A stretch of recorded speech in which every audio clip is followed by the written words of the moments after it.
A'udzu billahi minasyaitonir rajim. Bismillahirrahmanirrahim. Assalamualaikum warahmatullahi wabarakatuh. Alhamdulillahilladzi allafa baina qulubina fa asbahna bi ni'matihi ikhwana. Nashhadu an la ilaha illallah wahdahu la syarikalah wa nashhadu anna Muhammadan 'abduhu wa rasuluhu la nabiyya wa la rasula ba'dah. Alladzi ballagha risalah wa addal amanah wa nasaha li hadhil ummah wa tarakana 'alal mahajjatil bayda lailuha kanahariha la yazighu anha illa halik.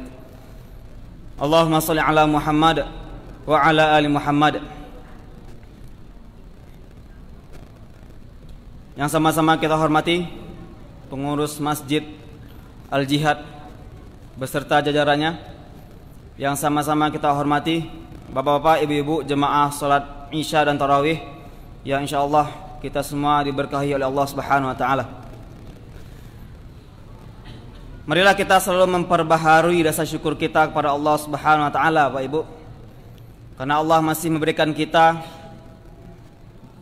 menganugerahi kita dua nikmat yang sering terlalaikan oleh umat manusia, yaitu nikmat kesehatan dan nikmat kesempatan.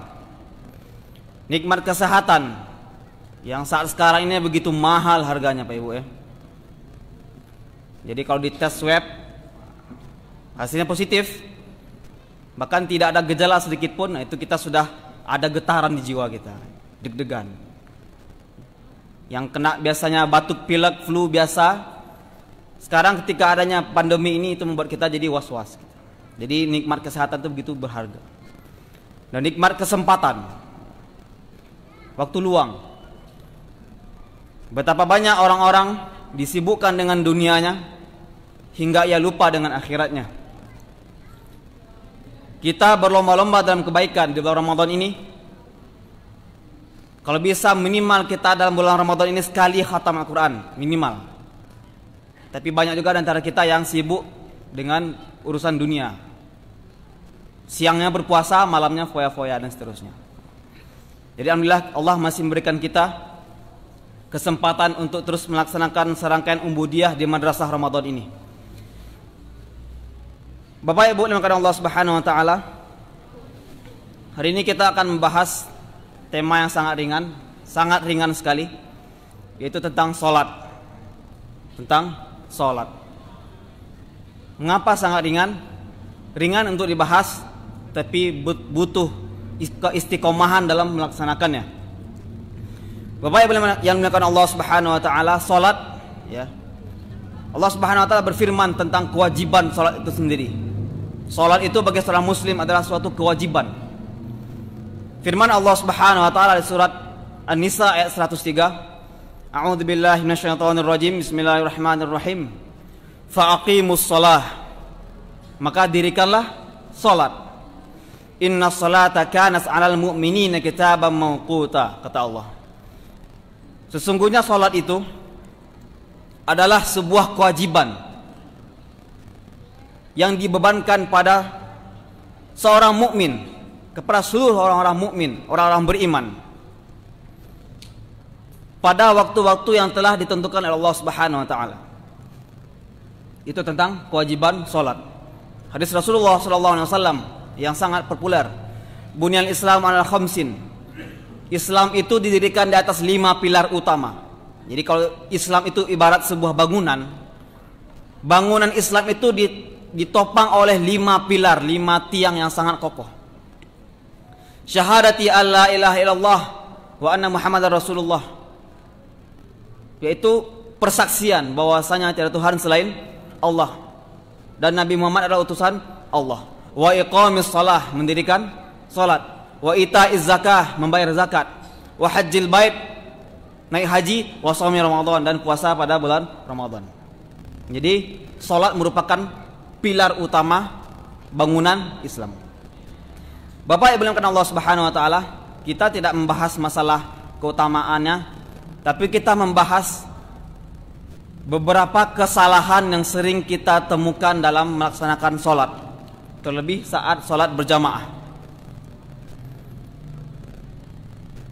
Di antara kesalahan yang mungkin sering kita temui adalah ada beberapa masjid, ya, bukan masjid ini mungkin, insya Allah bukan masjid kita ini, beberapa masjid di daerah lain contohnya, jarak antara azan dan iqamah, terlebih di luar bulan Ramadan ya. Kita berbicara di konteks di luar bulan Ramadan.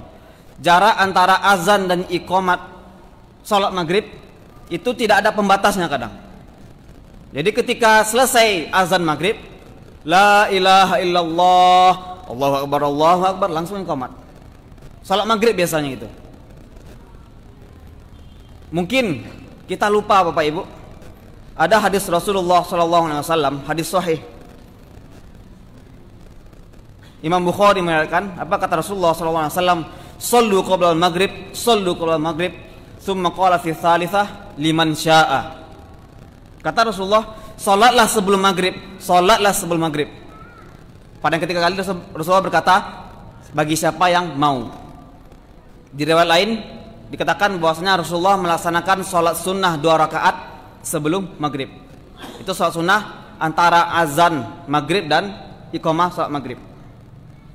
Dan para sahabat mengatakan bahwasanya dari Anas bin Malik, kunna nusolli rakaatain ba'da ghurubi syams. Kami sholat 2 rakaat setelah matahari terbenam, artinya setelah azan maghrib. Wa kana Rasulullah SAW yarona, dan Rasulullah melihat kami. Falam ya'murna walam yanhana. Rasulullah tidak memerintahkan kami, artinya tidak mewajibkan kami sholat sunat tersebut, dan juga tidak melarang kami dalam melaksanakan sholat sunat tersebut. Artinya boleh. Maksudnya adalah Pak Ibu, jadi ternyata ada sholat sunnah antara azan maghrib dan iqamat maghrib. Mungkin Bapak Ibu mau melaksanakannya boleh, kalau tidak mau juga tidak apa-apa. Jadi alangkah lebih baiknya antara azan maghrib dan iqamat itu diberikan sedikit waktu jeda. Untuk apa? Mungkin ada saudara-saudara kita yang melaksanakan puasa Senin atau Kamis, ya, berbuka dulu di rumah. Jika ketika azan maghrib selesai langsung iqamat, otomatis dia pasti akan ketinggalan rakaat. Itu makanya Rasulullah memberikan ini. Jadi berikan sedikit waktu antara azan iqamat, azan maghrib dan iqamatnya. Itu yang sering terjadi di beberapa masjid gitu. Tidak adanya pembatas antara azan maghrib dan iqamat. Kemudian kesalahan yang mungkin juga sering kita temui adalah tentang siapa yang layak menjadi imam. Nah, ini Bapak Ibu ya. Siapa yang layak menjadi imam? Kadang mohon maaf, biasanya di daerah-daerah kampung-kampung misalkan di dusun-dusun itu, yang berhak menjadi imam itu adalah orang yang paling tua. Yang berhak menjadi imam itu adalah Pak Haji yang sudah naik haji, pakai peci putih, pakai sorban, itu yang berhak menjadi imam. Tidak peduli apakah bacaannya benar atau salah, yang penting sudah naik haji, itu yang berhak jadi imam. Yang paling tua, bahkan kalau bisa kepala sukunya, itu yang berhak menjadi imam. Ternyata itu merupakan sebuah kesalahan juga Bapak Ibu. Rasulullah SAW telah membuat indikator kelayakan untuk menjadi imam. Apa kata Rasulullah SAW? Hadisnya riwayat Muslim. Ya ummul qaumu aqra'uhum li kitabillah. Ini yang pertama. Yang paling layak menjadi imam itu adalah aqra'uhum li kitabillah, yang paling benar bacaannya dari segi tajwidnya, dari segi makhrajnya, dan yang paling banyak hafalannya. Gitu. Aqra, yang paling bagus bacaannya dan paling banyak hafalannya. Fa in kanu fil qiraati sawa, jika dalam suatu masjid itu semuanya itu bacaannya bagus, hafalannya banyak semuanya, tajwidnya bagus semua, tahsinnya bagus semua, fa'a'lamhum bis sunnah, maka dipilih yang paling menguasai tentang sunnah Rasulullah, dalam hal ini tentang sunnah atau tentang fikih salat.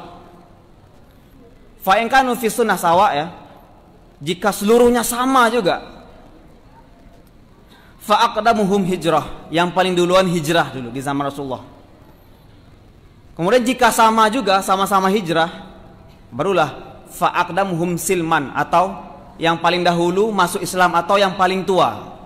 Jadi indikator paling tua itu paling terakhir Pak Ibu. Jadi yang paling utama itu adalah yang paling bagus bacaannya dulu, yang paling benar tajwidnya, paling benar tahsin Al-Qur'annya. Karena Bapak Ibu, di antara mukjizat Al-Quran, jika satu kata itu kurang matnya, yang aslinya dia itu mat wajib, panjangnya 1 alif 2 harakat, tidak kita panjangkan, itu berbeda artinya. Contohnya adalah fa'atharna bihi naqa'a di surah Al-Adiyat. Ada imam baca fa'atharna bihi naqa'a, itu salah artinya. Kalau fa'atharna bihi naqa'a, pendek nunnya, artinya adalah yaitu kuda perang yang menerbangkan debu. Tapi kalau fa'atharna bihi naqa'a, itu kita yang menerbangkan debu, bukan kuda perang. Karena Al-Adiyat itu adalah surat tentang kuda perang. Jadi bayangkan, beda 1 alif saja sudah beda artinya. Itu. Karena makanya ada sahabat Rasulullah, Pak Ibu, Amr Salamah namanya, Amr Salamah. Dia mengatakan bahwasanya dia ketika dia kembali ke kampungnya, ke kaumnya, semua orang sebelum salat berjamaah itu saling menatapi siapa yang layak menjadi imam. Maka terpilihlah Amr bin Salamah menjadi imam. Dan kenapa demikian? Karena dia yang paling banyak hafalannya dan dia yang paling bagus bacaan Al-Quran, Amr bin Salamah. Berapa usianya? Usianya ketika itu baru 6 tahun, bahkan baru 7 tahun.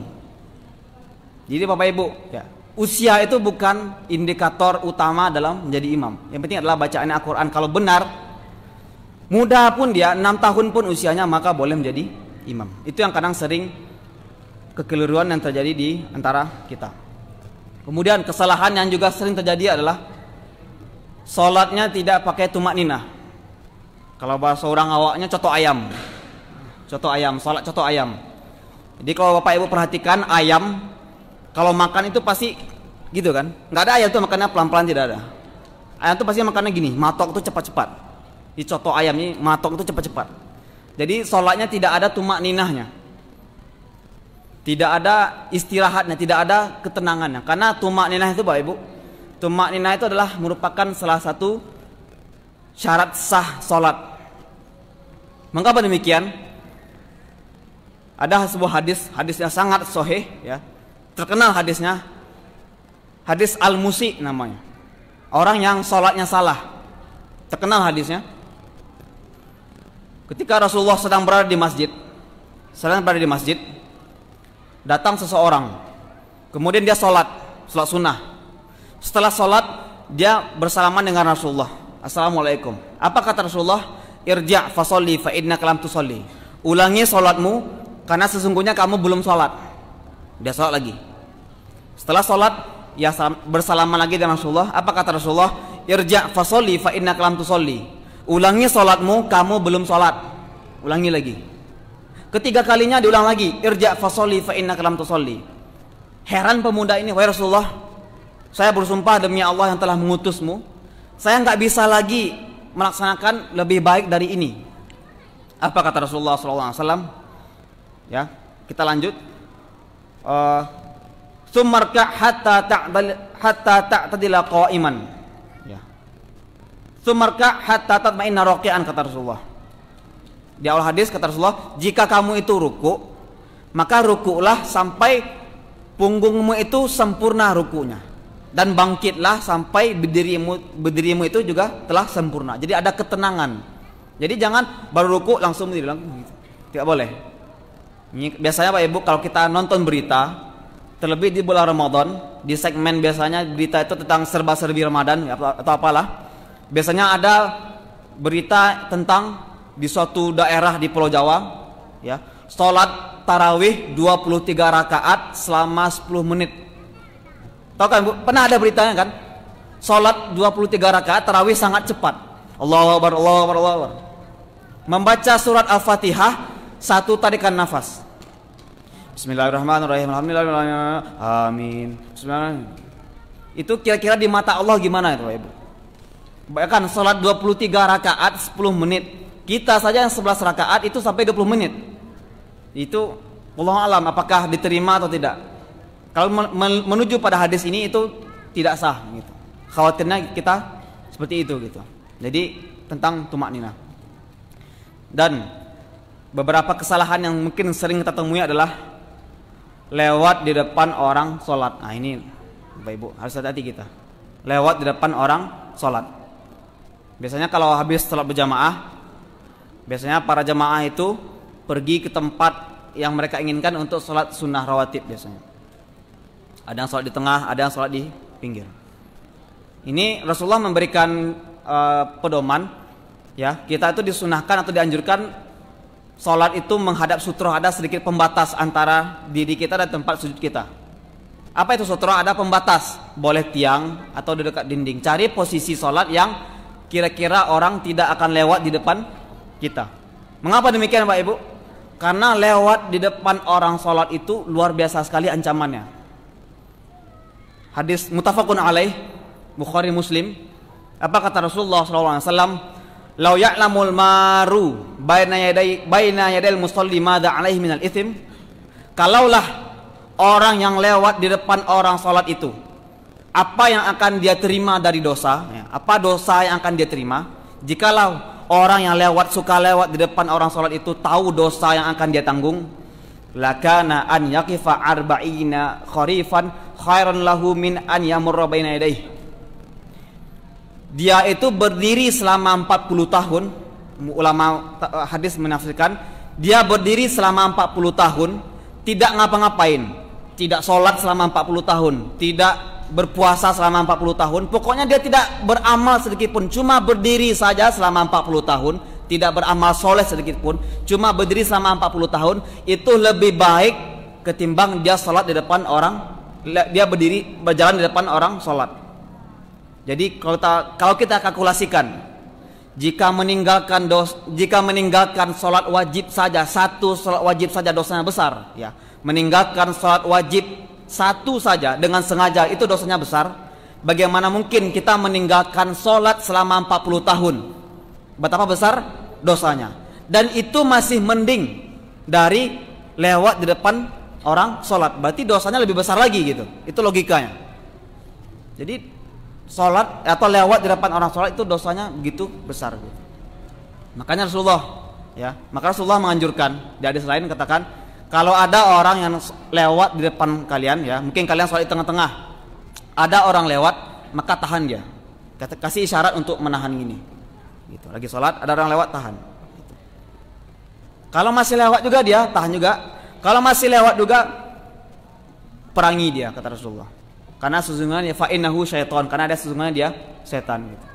Jadi Bapak Ibu, ini kadang mungkin sering kita terlupa olehnya. Mungkin karena kita terburu-buru ingin keluar, kita tidak memperhatikan kiri kanan belakang kita, apakah orang sedang sholat atau tidak. Jadi makanya untuk lebih hati-hati, jika kita ingin sholat, maka carilah posisi yang mana orang tidak akan lewat di depan kita. Sholat di antara tiang, atau sholat di dekat dinding sekalipun, atau sholat di saf depan sekalipun. Kalau bisa, hindari sholat di tengah-tengah.